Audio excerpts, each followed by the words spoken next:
All right. Good morning. We're here. I'm by a river. It's kind of, you can see the limestone cliffs behind me, which are similar to what Kimba may have lived in at that time or lived around. This is a little different than the exact place where he was at that time. We don't know exactly, but we do know it's in this area. I'm kind of near the border of France and Spain right now. Okay, so this is a nice little part I found, nice little place I can sit here on the rocks. The river's not too loud. I've muted the river. I have that capability. I have that technology. So I'm going to read chapter 3 of Cave of the Moving Shadows with Kimba, the 12-year-old boy. So similar, and in many ways very similar to Philip from the Cave. In many ways. We don't know that yet. We know that he's a boy, and they're both boys, and they're both right around 11 or 12 years old. But you will find as we get to know them, we'll find the similarities, and we'll talk about that a little bit. But we're going to go into chapter 3. We're only going to read one chapter today, chapter 3. And you noticed in chapter 2, in chapter 1, Kimba saw the mighty ones. He saw the woolly mammoths that are enormous. His tribe needs meat. They need meat badly to subsist, to live, to survive. And they wouldn't let him go on the hunt because as much as he wants to become a hunter, they say no, that he must be the sorcerer, and he doesn't want to do that. So he got angry, he got upset, and he just broke the number one rule of the tribe to never hunt alone, and he took off. Tabik's not coming with him. He's a little too young and probably too sensible, and so off he goes. Kimba is out, and he's going to try to catch up with the hunters and join the hunt. Let's see what happens. Chapter 3.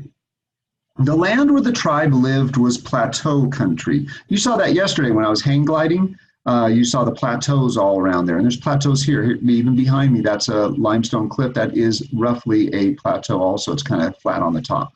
I came out okay. I didn't wear my helmet when I was hang gliding. That was a bad idea. I did twist my ankle, but luckily I did not hit my head.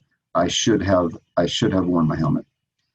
The land where the tribe lived was plateau country, a series of huge flat-top limestone cliffs that were separated by broad, winding valleys. Much of this lowland was tundra, thick with grass and moss and with occasional patches of dwarfish trees. Right now where I'm at, there's just more trees.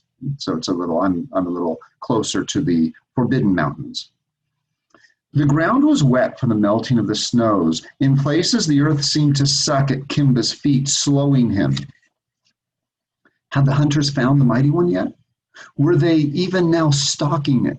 They must not slay it before he joined them. Never hunt alone. That was the prime rule of the tribe. Never leave the cave or the fire or the company of your kinsmen, family, people you're related to. Death waited and watched in 100 different forms. Think about that. How are all the ways, if you go out, if you're an early human, what some people would call a caveman, and you went out to hunt alone, what are the different ways that you think you could die? There's a lot. There's a lot if you think about it. Yes, animals. Yes, saber-toothed tigers. Yes, woolly rhinoceroses. Yes, wolves. Falling off a cliff, sliding, getting drowned in a river. Like, look how this river behind me. It's pretty scary. If you went out there, you would not make it. Kimba pushed the thought to the back of his mind. The mighty one he had seen. That was all he must consider. That was all that mattered. He must be there to share in the victory over it. Soon he drew near the wide river. Hey, kind of like mine here. Groves of alder and willow flanked it. Those are types of trees. More marshy meadowland lay beyond, and farther away another humpbacked plateau, and then another past that. But there was no sign of the mighty one or of the hunters, unless there. He leaned forward intently. Figures were emerging from the thickets bordering the river. The hunters? No, they moved too fast. He realized then what they were. Wolves. It was a large pack. And with game as scarce for them as it was for the tribe, they would be famished. Super hungry? Yeah. Kimba hesitated. They were not heading his way. They followed the flow of the river, moving northward toward his left, but he did not want to attract their attention. Stooped over, he imagined himself a shadow streaking across the ground. You must imagine yourself to be what you want to be, Utrecht had said. You can do nothing until you imagine yourself doing it first. He stopped again and stood erect. The wolf pack was growing smaller in the distance, but there, across the river, something blurred the line of trees. It looked like a dark hill that had not been there before, and then it moved. The mighty one. His heart thumped as though it would smash his ribs. He had found game, and now he would join the hunters and lead them to it. He went on more cautiously. He must be alert, calm, sharp-eyed. He reached the water's edge and looked downriver. The wolf pack was nowhere in view. Only the head of the mighty one was visible above the treetops. The mammoth must be eating leaves, Kimba thought. Good. That meant it was not aware of being stalked. See, Kimba thinks he's stalking the mammoth, and I don't think the mammoth would really care that Kimba was there. Crouching at the bank, the boy waited until his breathing became regular. He took a long drink of water. It was refreshing, but very cold. The river would be frigid, but it was the only way to get to the mighty one. It had to be crossed. So he has a river not quite as big and as fast as this river behind me probably, but still, and it was be freezing because it was just melting from those glaciers and the ice and the snow up in the mountains. Kimba grunted at the first touch of the icy water. He stood a moment, shivering. Then he plunged straight in up to his neck. It all but paralyzed him. He had to move through it rapidly or it would never release him. The current was swift, fed by the snows at the source of the river, high in the forbidden mountains. It shoved him and spun him and tried to push him under. That's personification, isn't it? Because it's giving the river human qualities, like it's trying to do something to him.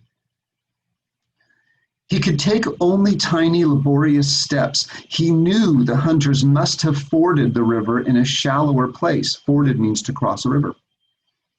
And he was much smaller than the smallest of the other hunters. Even for his age, he was small. A spare, slight boy, not much more than a stunted willow, Utrecht had said. Suddenly, his feet were yanked off the bottom. His arms and legs thrashed madly. He could not swim beyond the crudest paddle stroke. None of the tribe could, kind of like a dog paddle. They feared deep or swift bodies of water. Monstrous creatures were said to lurk in their depths.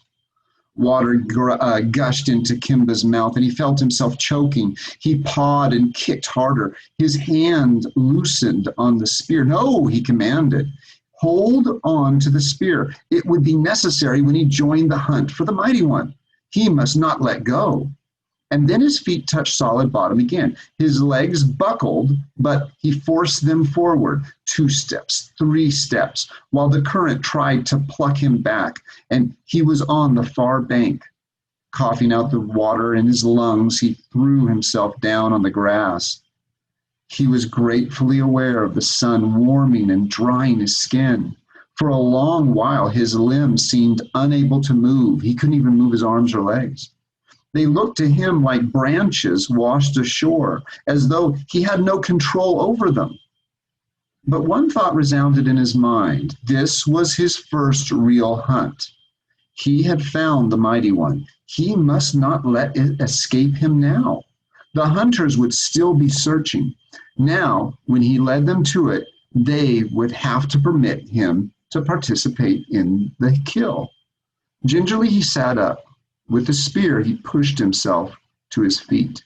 What you'll find out about Kimba is that he's tough. I mean, he's a little guy, but he is so determined. One of the most determined characters I've ever read about. He just keeps going. He takes a punishment after punishment, and he just keeps driving to get what he wants to get. Strength returned as he walked. He passed the trees where the mighty one had browsed. Fallen leaves and broken boughs marked the trail. He saw hawks circling in the sky. They were like the one that had approached him on the cliff above the cave. Again, he thought how simple it would be to see the mighty one from their vantage point. He left the shelter of the trees that fringed the riverbank. Here he could see far across the plain to the crusty spines of earth that grew gradually into the next plateau.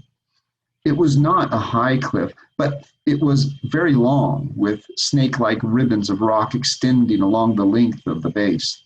The breath hissed out of Kimba's body, for the mighty one stood near a ravine kind of like a ditch or something like that, in the lower reaches of the plateau. Its huge trunk was gliding over and picking up the lush, newly greening vegetation. Where were the hunters? Kimba wondered once more. He sprinted upriver, hidden by trees and underbrush. At a point considerably beyond the mighty one, he swiftly crossed the valley floor to the first levels of the plateau. Sneakily, he maneuvered himself along the outcropping over the twisting ravine. If the mighty one continued on in the direction it had been facing, it must pass here.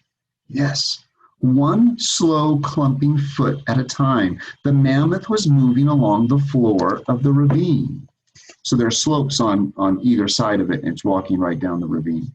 Normally in class I'd be drawing what it looks like, but you're going to have to use your imagination. This was Kimba's closest look yet. It had, he noticed, only one tusk. Okay, most of them have two, but this one just has one. The other was a mere stub, probably broken off in battle, but the remaining tusk was sharp and glinting, and it looked as though the mammoth had learned well how to use it alone. All mighty ones were big, but this one must tower over the others of its breed. Though he had never been so near a living mammoth before, he had watched the beasts from a distance, and he knew he was not mistaken. The one tusk's woolly, rusty brown coat was shaggy and torn. The creature walked regally, deliberately, as though it knew that no creature on earth had ever bested it in combat, and none ever would. Kimba chewed his lips, suddenly uncertain when he sees how big this giant thing is. He had located the mighty one, but what good was that if he could not lead the hunters to it?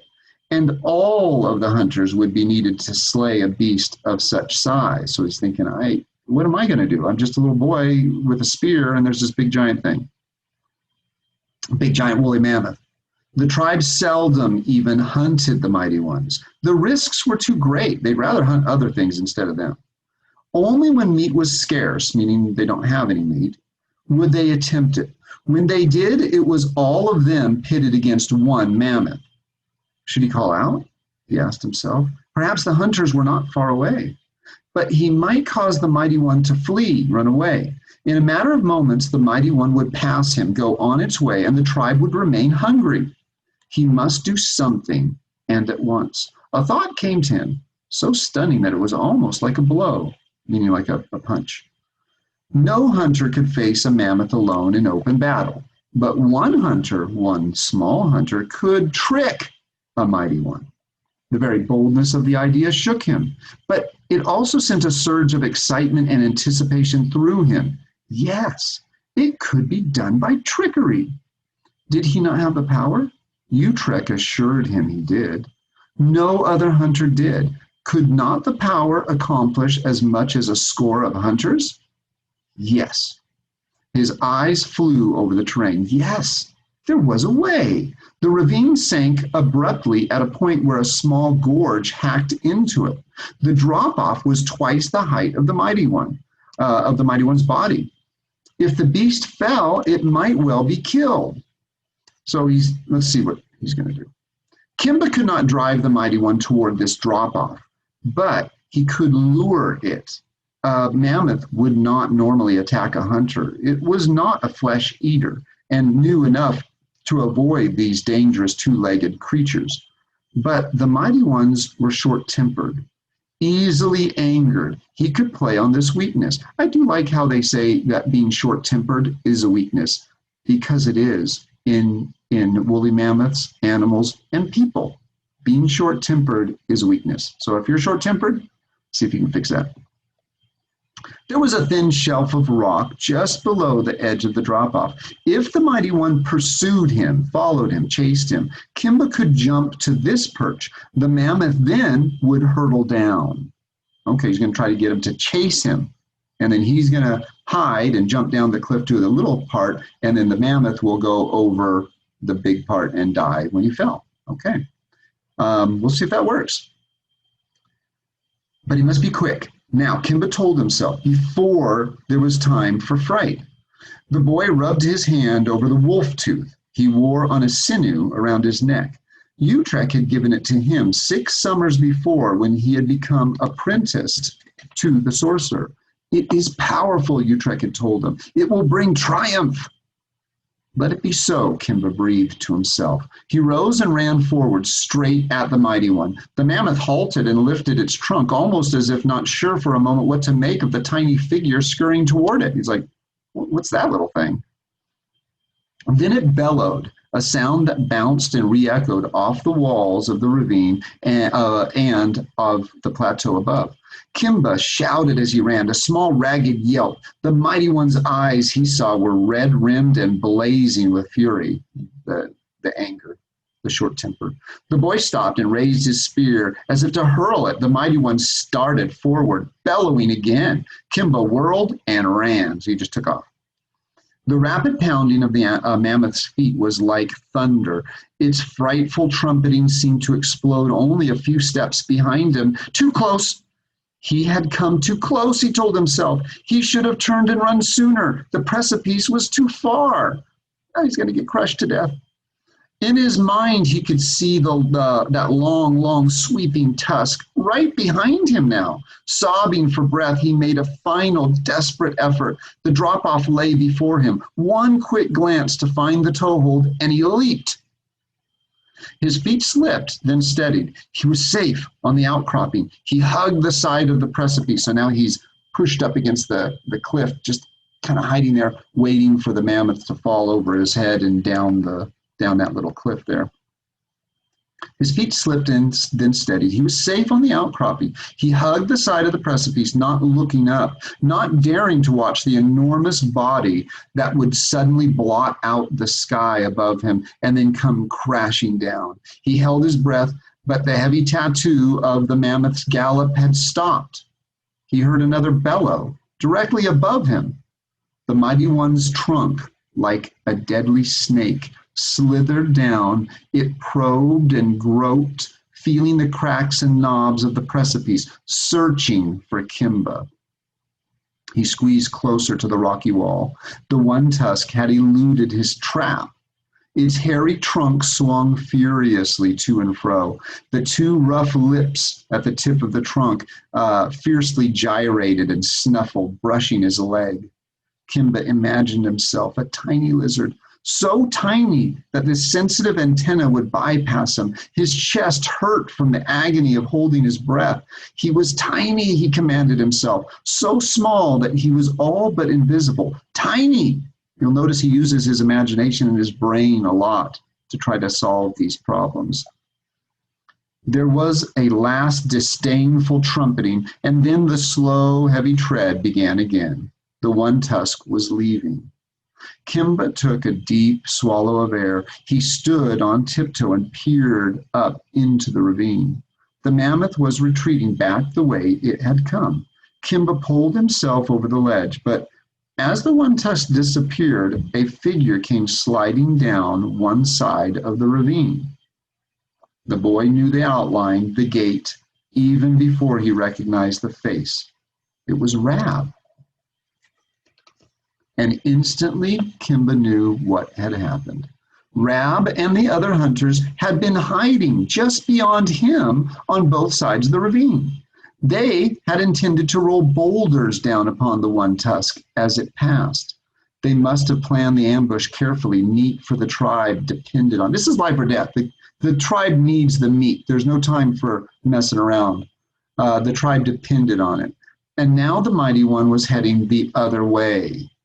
It was too late to prepare a new trap. It would be difficult and very perilous to chase the mammoth and hope to corner it now.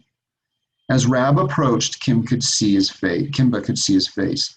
There was anger in it, more anger than Kimba had ever seen there before. The boy turned and fled. He's not even going to listen to what Rab has to say. He saw how angry Rab was, and he just turned around and ran, booked it, got out of there. His feet, shod in bison skin, flashed over the ground. He ignored the fatigue in his muscles, the trembling in his legs. Remember what he's almost been drowned in a river like the one behind me, and he slid down, jumped off this cliff, ran away from the mammoth, now running away from Rab. He ran on, conscious only that he could not face Rab and the tribe just now. He ran because he knew if he stopped, the realization of his failure would choke him, as the river water had. He was stumbling off and weaving to his feet and pushing on. His legs felt wooden, but he reminded himself that when he had raced with Tabak and Rodag, he had always been the fastest. He had been able to run effortlessly, as though a wind undetected by anyone else was propelling him. He let this thought enter his mind, giving him comfort. If he thought of those races and of his two companions, it would ease the thoughts of the terrible thing he had done and of what would become of him now.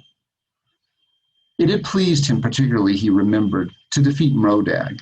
For Rodag was older than Kimba and Tabak and was forever trying to vanquish them. Rodag was large for his age, already as heavily muscled as several of the older hunters. Though Kimba was slight in comparison, he was wiry and highly energetic.